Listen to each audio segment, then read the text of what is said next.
এভাবে তিনি তার কওমকে দাওয়াত দিতে লাগলেন। তাদের কওমের দলিল একটাই ছিল, বাপ দাদাদেরকে দেখেছি এভাবে মূর্তি পূজা করতে, তাই করে। সনাতন, এটা ছিল কি সনাতন থটস। অথচ সর্বপ্রথম এটা শুরু হয় কোন নবীর আমল থেকে? নূহ আলাইহিস সালাম।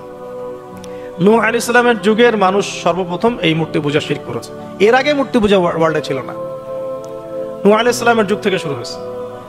তাহলে এটাকে আমরা সর্বোচ্চ পর্যায়ে সনাতন বলতে পারি না। তারও আগে যে সময় চলে গেছে, ওই সময় মানুষ তাওহীদপন্থী ছিল আদম আলাইহিস সালামের যুগে, তখন মানুষ এই কাজ করতো না। শুরুটা কেমন করে হলো? ভালো উদ্দেশ্যে শুরু হয়েছিল, ভালো মনে করে। কেমন? যে মানুষ এরকম চিন্তা করে নিয়েছিল যে এই মানুষগুলো লাত, উজ্জা, হুবল, ইয়াগুথ, ইয়াউক, নাসর, ইয়াগুথ, ইয়াউক, নাসর, এই ভালো মানুষগুলো আল্লাহর খুব নেককার বান্দা ছিলেন। তাদের স্ট্যাচু তৈরি করা যায়, তৈরি করলে কি হবে? এগুলোকে দেখলে আমাদের আগ্রহ জন্মাবে ইবাদত করার ব্যাপারে। এটা ছিল ওদের থটস। শয়তান এভাবেই তাদেরকে ইনফ্লুয়েন্স করেছিল আর কি। তারা তাই করলো। এই জেনারেশনটা যখন মারা গেল, পরের জেনারেশন যখন আসলো, তখন শয়তান ওদেরকে বুঝালো, ধরেন 100-200 বছর পরে বুঝালো যে ওরা খুব ভালো মানুষ ছিল, ওদের মূর্তিকে মসজিদের বাইরে না রেখে ভিতরে ঢুকিয়ে ফেলো, তাদেরকে সিজদা করতে হবে না, ভিতরে ঢুকিয়ে ফেলো, ইবাদতে মনোযোগ আসবে। পরের জেনারেশন এই কাজটাই করলো। থার্ড জেনারেশনকে শয়তান বোঝালো যে সরাসরি ওদের কাছে চাইলেই হবে, তারা আল্লাহ পাকের অনেক মানে কি আনুগত্য প্রাপ্ত, নৈকট্য প্রাপ্ত বান্দা, সরাসরি তাদের কাছে চাইলেই হবে। আল্লাহর কাছে চাওয়া এখানে চাওয়া একই কথা, ওখানে সিজদা করা এখানে সিজদা করা একই কথা। এখান থেকে শুরু হলো সরাসরি স্ট্যাচু ওয়ার্শিপ। সরাসরি স্ট্যাচু ওয়ার্শিপিং এখান থেকে শুরু হয়েছে। তো আমরা আমাদের হিন্দু ভাই বোন যারা আছেন, আমাদের আশপাশে অমুসলিম ভাই বোন, তাদের প্রতি সম্মান রেখেই এই হিস্ট্রিগুলো পড়তে বলবো আর কি, এবং যুক্তি দর্শনগুলো খুঁজতে বলবো। আসলে কি তারা শুনতে পায়? আসলে কি সে আমার কোনো উপকার করতে পারে? আসলে কি সে আমার কোনো ক্ষতি করতে পারে? আসলে কি সে সৃষ্টিকর্তার প্রতিমূর্তি হতে পারে কিনা? তো আমরা এটা আহ্বান জানাবো, আমরা কারো ধর্মীয় অনুভূতিতে আঘাত করব না। ইসলাম আমাদেরকে এটা শিখায় না। ইসলাম এটা শিখায় যে মানুষকে হিকমার সাথে, প্রজ্ঞার সাথে দাওয়াত দেয়া, যাতে করে তারা জাহান্নামের রাস্তা থেকে ফিরে আসতে পারে ইনশাআল্লাহ। এখন আসুন, আরো একটা দাওয়াত ইব্রাহিম আলাইহিস সালাম তার কওমকে দিলেন। সেটা কি? এবার এখানে সমাজের মানুষের সাথে ওই সমাজের ধর্ম নেতারাও ছিল। সমাজে কিন্তু কয়েক শ্রেণীর মানুষ থাকে, মানে সামাজিক নেতা, ধর্মনেতা, রাষ্ট্রনেতা। তো রাষ্ট্রনেতা পর্যায়ে এখনো ইব্রাহিম আসলাম যান নাই, এখন সমাজ নেতা আর ধর্মনেতা চলছে আর কি। এবার ধর্মনেতা আসলো, এসে ধর্মনেতারা তাকে বোঝানোর চেষ্টা করলো যে এই আসমানের তারা, চাঁদ, সূর্য, প্রকৃতি, গাছপালা, এগুলো ইলাহ, এগুলোর ইবাদত করা যায়। এই ঘটনা আল্লাহ রাব্বুল আলামিন সূরা আনআমের মধ্যে বলেছেন। তো ইব্রাহিম আলাইহিস সালামকে তারা দেখাচ্ছে, এটা আরবীয় একটা কাব্যিক ভাষায় কোরআনে এসেছে, চমৎকার ভাষায়, যে ফালাম্মা জান্না আলাইহিল লাইল, যখন তার উপর রাত আচ্ছাদিত হলো, রাআ কাওকাবা, তখন ইব্রাহিম আলাইহিস সালাম কি দেখলেন? আকাশে তারা দেখলেন। ঠিক আছে, তারা দেখলেন। মূর্তি পূজার এখানেই আছে, ধর্মনেতারাও এখানেই আছে। তো তিনি বলছেন হাযা রব্বি, এটা আমার রব। ফালাম্মা ফালা, যখন তারকাগুলো অস্তমিত হলো, ক্বালা লা উহিব্বুল আফিলিন, আমি তো অস্তমিত যাওয়া জিনিসকে পছন্দ করি না। রব তো অস্তমিত যাবে না, এখানেও যুক্তি লাগবে, তো আমার ফিলোসফি লাগবে, আমার এখানে দর্শন লাগবে, এখানে তো আমাকে মানে প্রজ্ঞা দিয়ে বোঝাতে হবে। এটা তো অস্তমিত হয়ে গেল, এটা তো রব হতে পারে না। ফালাম্মা রাআল কামারা বাযিগান, যখন সে চাঁদকে দেখলো জ্বলজ্বল করছে একদম।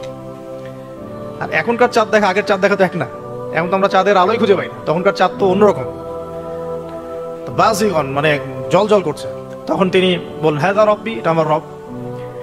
তখন ফালাম্মা ফালা, যখন এটাও অস্তমিত হয়ে গেল, তিনি বলছেন লাইল্লাম ইয়াহদিয়ানি রব্বি লাকুনান্না মিনাল কওমিদ দাল্লিন, আল্লাহ যদি আমাকে হেদায়েত না দেন তাহলে আমি এই দল্লিনদের অন্তর্ভুক্ত হয়ে যাব। ইব্রাহিম আলাইহিস সালাম বলছেন ফালাম্মা রাআ শামসা বাযিগাতান, যখন এবার সূর্যকে দেখলেন দিনের বেলা, এটা তো আরো বড়। হাযা রব্বি হাযা আকবার, এটা আমার রব, এটা সবচেয়ে বড়। হাযা আকবার, এটা সবচেয়ে বড়। ফালাম্মা ফালাত, এটা যখন অস্তমিত হয়ে গেল, তখন তিনি বলছেন এই কথাটা যে ইয়া কওমি ইন্নী বারিউম মিম্মা তুশরিকুন, হে আমার কওম, তোমরা যেগুলোকে দিয়ে আল্লাহর সাথে শরীক করছো, এখান থেকে আমি আমার চেহারাকে ফিরিয়ে নিলাম। সুবহানাল্লাহ। তখন তিনি এই কথাটা বলেন ইন্নী ওয়াজ্জাহতু ওয়াজহিয়া লিল্লাযী ফাতারাস সামাওয়াতি ওয়াল আরদা হানিফান ওয়া মা আনা মিনাল মুশরিকিন, আমি আমার চেহারাকে ফিরিয়ে নিচ্ছি এই আসমান সমূহ এবং জমিনের সৃষ্টিকর্তার দিকে, এবং আমি মুশরিকদের অন্তর্ভুক্ত নই।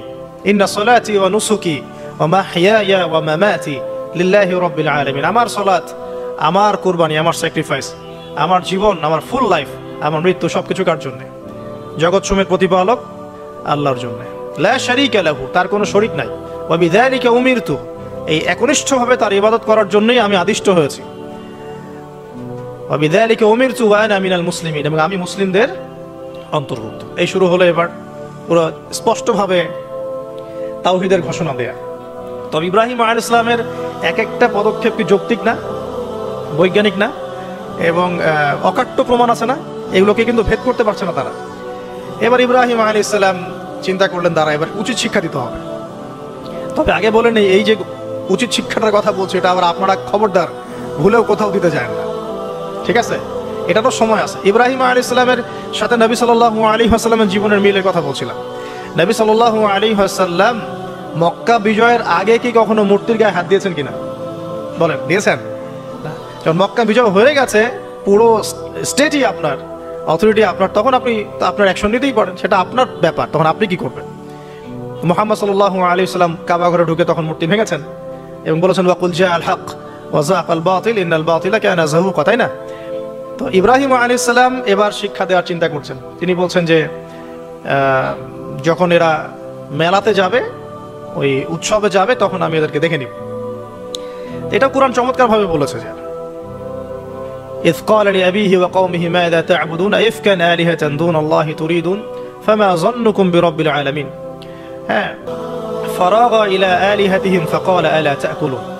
ইব্রাহিম আলাইহিস সালাম এবার যখন ওরা মেলায় চলে গেছে, তো যাওয়ার আগে আবার ইব্রাহিম আলাইহিস সালাম বলছিলেন যে ইন্নী সাকিম, আমি হচ্ছি অসুস্থ। আমি কি অসুস্থ? নাযারা নাযরাতান ফিন নুজুম, ইব্রাহিম আলাইহিস সালাম রাতের বেলা আকাশের দিকে তাকালেন একবার, তাকিয়ে ওদেরকে বললেন যে ইন্নী সাকিম, আমি অসুস্থ।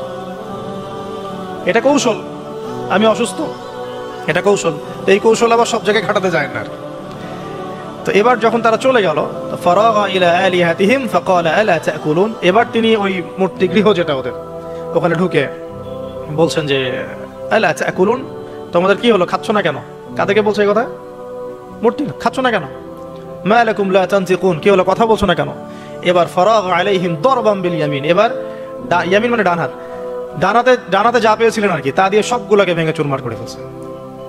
ব্যাস, এবার ওরা যখন আসলো এসে বলছে যে আনতা ফাআলতা হাযা বিআলিহাতিনা ইয়া ইব্রাহিম, হে ইব্রাহিম, তুমি কি আমাদের উপাস্যদের সাথে এই কাজ করেছো? ইব্রাহিম বলছেন লা বাল ফাআলাহু কাবীরুহুম হাযা, বরং এই বড়টা এই কাজ করছে। এর মধ্যে সবচেয়ে বড় যেটা আছে এই ব্যাটার কাজ, আমি করি নাই, আমি তো করি নাই। তখন ওরা তো এটা তো হতভম্ব হয়ে গেল, যে সে বলছে যে তুমি তো জানো, তুমি তো খুব ভালো করেই জানো যে তারা কথা বলতে পারে না, নড়াচড়া করতে পারে না, কিছুই করতে পারে না। তখন তিনি বলেন, তাহলে তোমরা কেন এমন ইলাহের উপাসনা করো যে কথাও বলতে পারে না, শুনতেও পারে না, দেখতেও পারে না, তোমার উপকারও করতে পারে না, ক্ষতিও করতে পারে না? কিন্তু এবারও কিন্তু যুক্তি নাই, কোনো তাদের কাছে কোনো দলিল নাই, কোনো প্রমাণ নাই, কোনো যুক্তি দর্শন কিচ্ছু নাই। এবার শুরু হলো জুলুম। জালেমের কাজ কি? যুক্তি, জ্ঞান, দর্শন, বিজ্ঞান এগুলো দিয়ে যখন পরাস্ত, এগুলো দিয়ে পারছি না, এবার পেশি শক্তি, এবার কি